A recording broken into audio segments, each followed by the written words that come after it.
Bonjour, c'est Gilles sur boursicoté.com. Voici l'analyse technique du CAC 40 pour cette journée du mardi 2 septembre 2014.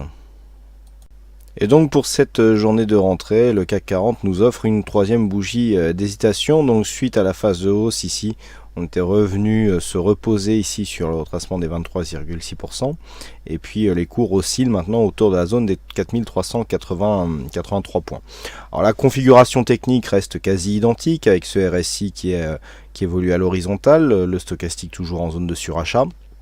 Et le MACD qui nous indique ici la perte de la dynamique, qui nous indique donc un possible retournement, mais sans confirmation, puisque les cours, comme je viens de vous l'indiquer, évoluent à l'horizontale.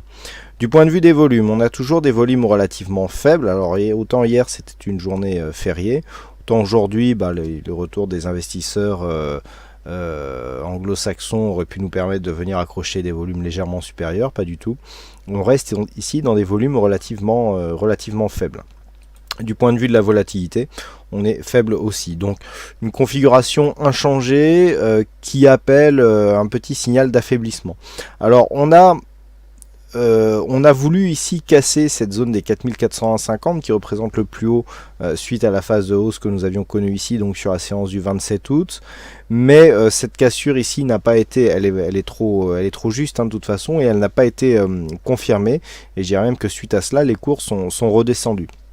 Alors on est toujours dans une évolution horizontale, on voit que par rapport au tracement des 23,6%, eh bien on est toujours largement au-dessus.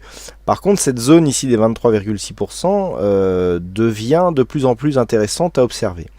Si nous regardons ici au niveau de cette hausse, donc avec ce premier top, on vient ici marquer un point bas, et ici on vient marquer un deuxième top. Donc pour l'instant, il est encore beaucoup trop tôt pour savoir s'il s'agit d'une figure de retournement.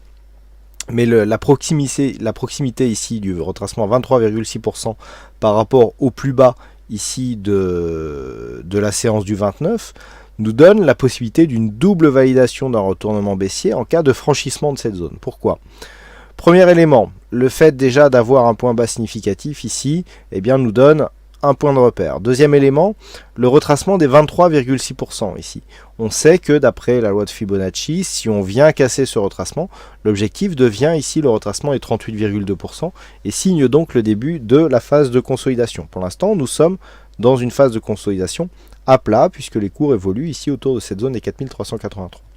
Mais avec ce double top, on a un troisième élément de confirmation puisque si nous considérons que cette zone ici correspond à la ligne de coup du double top, on a premier top, point bas, deuxième top. Si on casse cette zone, on reporte l'amplitude qu'il y a entre les tops et la ligne de coup ici, et donc ça nous donne l'objectif. Alors nous avons ici entre 4337 et 4400 points environ, nous avons entre 63 et 65 points qu'il faut reporter ici sous cette zone, donc ce qui nous donne à peu près 4363 points donc de différentiel pour venir ici, donc ce qui nous emmènerait, pardon, non, on était à 4337, donc si on enlève 60 points, ça fait qu'il nous reste 4000, on est à peu près à 4270 points. Donc on viendrait ici comme objectif sur cette zone. Donc là, on renforce en fait la possibilité d'une cassure du retracement des 23,6 qui validerait des objectifs légèrement plus bas que ce que nous avons avec le retracement de Fibonacci. Donc ça, c'est un élément amplificateur, c'est-à-dire que sur cette zone ici du retracement des 23,6%, eh bien on aura plusieurs conditions qui vont venir s'empiler, si j'ose dire, et qui vont venir renforcer cette possibilité donc d'accélération baissière, puisque nous aurons deux objectifs, à savoir le retracement à 38,2% et l'objectif du double top, donc tel que je viens de vous le définir, pour ceux qui veulent vérifier et donc éventuellement pallier aux erreurs de calcul que j'aurais pu faire sur ce calcul rapide. Il suffit de reporter l'amplitude que nous avons ici entre le premier top et le bas de la ligne de coup sur cette ligne de coup pour trouver ici l'objectif.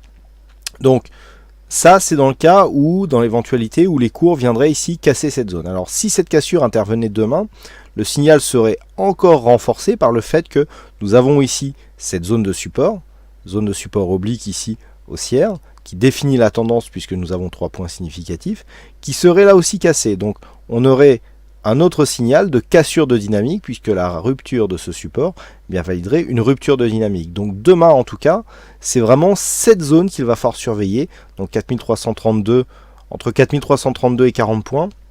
Eh bien, toute attaque et donc toute cassure de cette zone pourrait valider donc une accélération baissière. Nous avons de multiples éléments qui convergent en tout cas vers cette éventualité. Donc pour demain, on reste finalement avec les mêmes zones d'alerte, à savoir ici donc 4332, c'est un niveau que je vous indique depuis maintenant quelques jours. Une cassure de cette zone, comme je viens de vous l'expliquer, pourrait valider une poursuite et donc alors un retournement dans un premier temps et une accélération baissière. Par contre à la hausse, on surveillera ici donc 4401 dans un premier temps. Objectif toujours 4415, 20 points. Nous avons ici une zone de résistance qui fait un très bon objectif. Cette zone était précédemment ici zone de support. On avait retrouvé ici comme zone de résistance et donc sur la sortie et la rupture de cette résistance baissière, sur un gap qui certes avait été comblé mais rupture tout de même sur gap, eh bien c'est le dernier point de contact avant justement cette rupture. Dernier point de contact ici sur cette résistance, donc ça serait assez important que l'on vienne ici casser cette zone de point haut d'une manière rapide et surtout significative. Il ne s'agit pas ici de venir tester la zone et ensuite de repartir. Il faudrait vraiment casser d'une manière forte et au moins rallier ici la zone des 4500 points pour conserver un potentiel haussier. A priori, du point de vue des statistiques, on serait plus demain sur une bougie baissière, puisque sur la bougie immédiate, donc la bougie de demain, nous avons 60% de probabilité antérieure de bougie baissière. Donc on commence un petit peu à affirmer la probabilité, je dirais, d'avoir une phase de baisse effectivement pour demain. Au niveau de l'amplitude, eh bien, ça viendra avec l'étude statistique donc, qui paraît la nuit, et que vous êtes de plus en plus nombreux en tout cas à consulter le matin. Donc j'espère en tout cas qu'elle vous donne des résultats satisfaisants. Donc pour l'instant, on serait effectivement, d'après les statistiques, là aussi, plutôt sur un risque baissier qu'une continuité haussière. Mais je rappelle que ce ne sont que des statistiques et que même à 60%, ben, ça laisse tout de même 40% de probabilité antérieure. Donc si on suit les probabilités antérieures, d'avoir une séance haussière, et je dirais toujours à partir du niveau d'ouverture. Voilà donc ce que l'on peut dire sur cette analyse technique du CAC 40. Il ne me reste plus qu'à vous souhaiter à toutes et à tous une bonne soirée, bonne chance dans vos trades, non sans vous avoir indiqué le gagnant du fixing qui est Péchou ce soir. Désolé pour cet oubli. Donc bonne soirée et on se retrouve donc dès demain pour d'autres analyses sur le site boursicoté.com. Bonne séance à tous, bonne soirée.